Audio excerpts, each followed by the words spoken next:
Næste sangren heter Jeg vil ha det jeg kan få.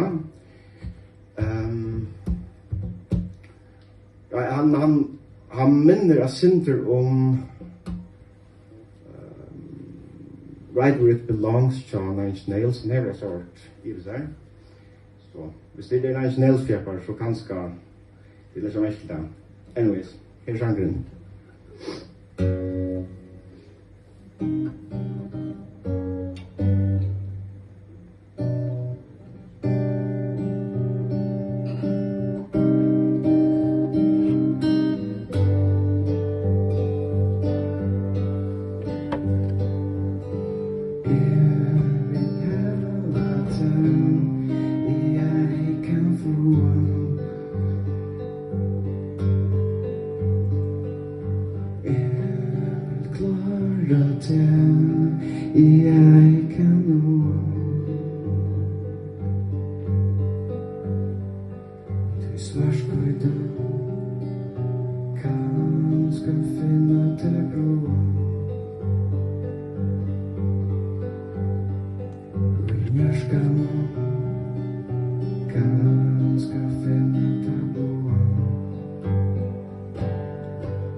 Perfect.